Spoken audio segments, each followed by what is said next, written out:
we are going to prepare these walls for painting. Now there is glue on the wall from a old metal tile system that was on the wall. Now it does not matter if your glue's in blotches or if it was troweled on. It's handled in the same way. So I'm using Greenland joint compound and a trowel of whatever size that is. So this will be my first coat. Now the first coat doesn't have to go on that smooth. You're just trying to fill.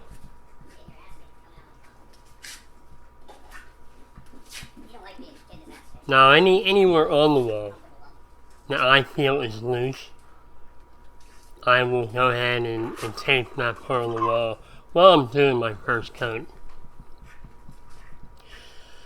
But certainly we're not going to try and chisel off the glue or use any kind of solvent.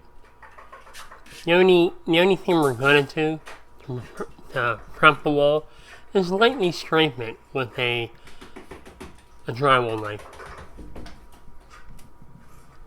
joint compound knife. That's the only prep work that we'll do. Now you can see already we're making good progress to cover it up. Now towards the bottom you don't have to worry too much. The trim will cover that, so it can be done quickly.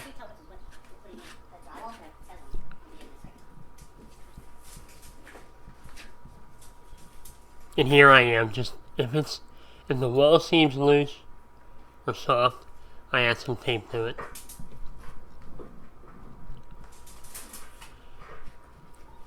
What we'll be doing is adding 3 coats of joint compound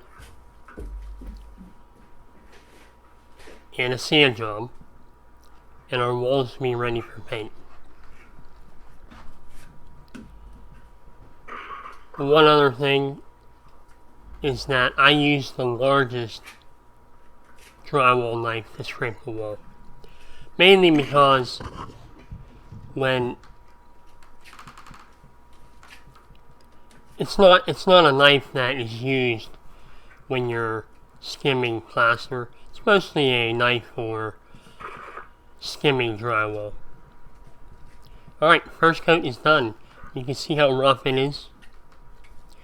The next thing I want to do is give it a scraping with the largest drywall knife. This is the only prep work that I'm going to do here, give it a scraping for the second coat. The second coat goes on a lot smoother, a lot less compound, so it doesn't take that long to put it on. Now total in this one little area here, it took me about 15 minutes to complete this. So I sped the video up a little bit, so we don't have 15 minutes of doing a skim work, watching skim work. Not that I think you'll watch 9 minutes of doing skim work.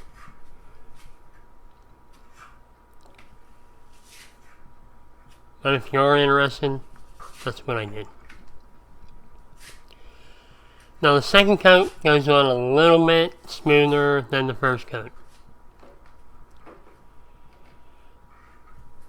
Again, you don't have to be that particular with how smooth it goes on, but it has to be smoother than the third coat. Now, of course, when you're first learning to skim walls, it takes experience, but it is not a hard skill to do. The more you do it, the better you get. And once you get it, you don't forget it. as far as fixing up homes go, this is something you should learn how to do. Because you certainly don't want to pay anyone to do a skim job that is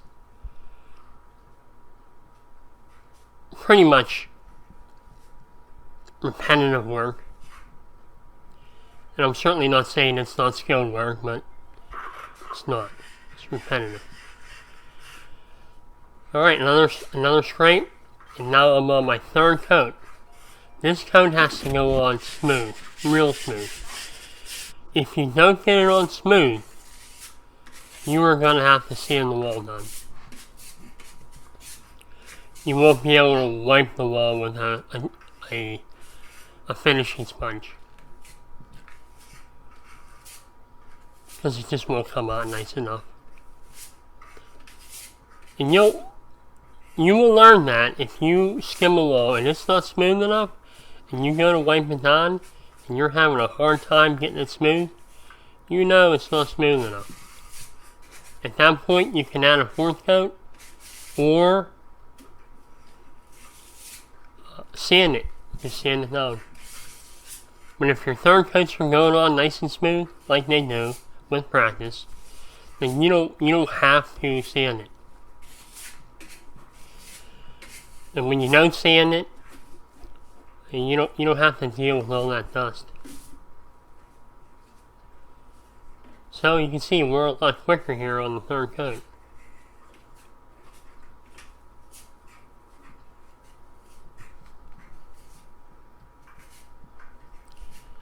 Now on the final prep, I will scrape it down again. And then we'll go ahead. I'm gonna wipe this wall down.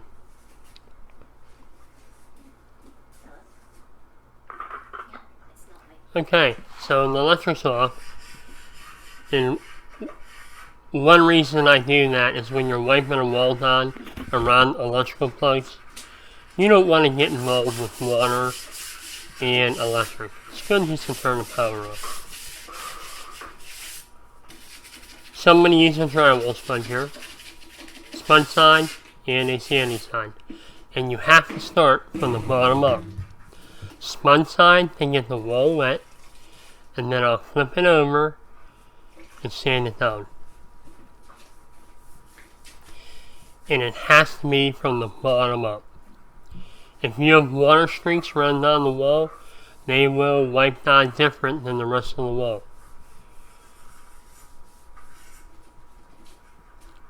So I'll let that soak in, and then I'll flip the sponge over and give it a quick sanding.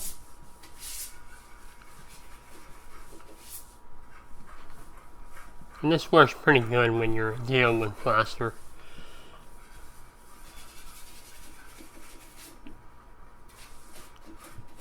It takes longer to sponge the wall down than it does to sand it. But when you add in, having the drywall dust, having to clean that up, having that flying around the air, having to go into your furnace, well, you just don't have to deal with it. And that's what I like. Even though you may get a nicer finish with sanding, wiping the wall down definitely has a benefit. Especially in an old building where the wall doesn't need to be perfect. And you certainly don't want it perfect, because it won't match the rest of the building or the wall. So it has its place, and here that's what I'm doing. And that's pretty much about it. Our wall is ready to paint.